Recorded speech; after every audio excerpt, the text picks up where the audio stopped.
لا الفيلم كان جامد قوي. بس اقول لك كانت خروجه موت. طب بقول لكم ايه؟ هحضر لكم سهرة عندي فوق في البيت، نطلع نسهر شوية وبعد كده ننزل ندنجل بالعربية. في نسوان. نسوان ايه يا ابني اللي انت بتقوله ده؟ يلا بينا. هروح البيت، روح انت براحتك. يلا. بقول لك ايه، طب ما تيجي معايا مشوار الاول؟ مشوار ايه؟ هنجدد باقه. يا عم باكتي تعالى في طريقنا في طريقنا. ماشي يا عم.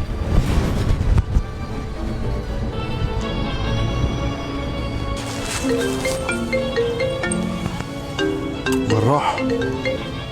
ايه يا جراح؟ يا هاب عامل ايه يا حبيبي؟ تروح تجيب لي كريك وملف عجل. كوريك؟ هتعمل بيه ايه؟ مالكش صالح هيزن فيه. طب خلاص 5 دقايق بس. ماشي. سلام. سلام. ايه يا ابو جراح؟ الكوريك بتاعك البنزين ده بتاع عم صبحي، اروح اوديهوله واجي لك اعمل معاك كل حاجه. لا لا لا لا، رجع دول مالهمش لازمه دلوقتي. ليه؟ انا عايز دي. طب عم صبحي؟ امشي انت. ماشي.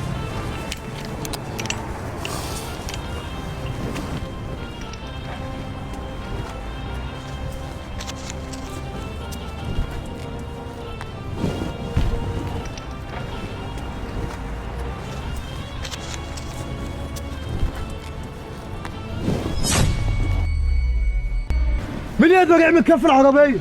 انا اللي عملت في العربيه كده. انت عارف اللي انت عملته ده ثمنه كام؟ عارف.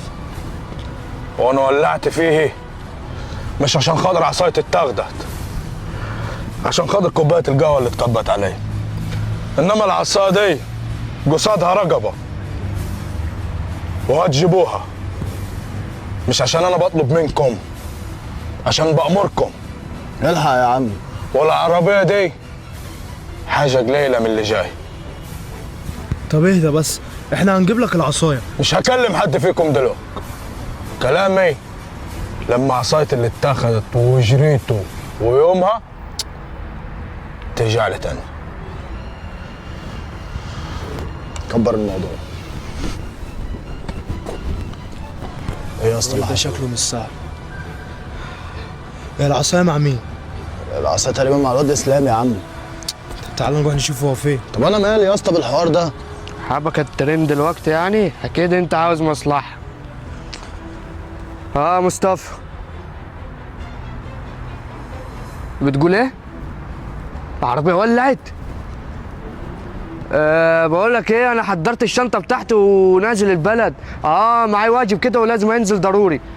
سلام دلوقتي عشان مش فاضي. انا اهرب احسن، انا مالي.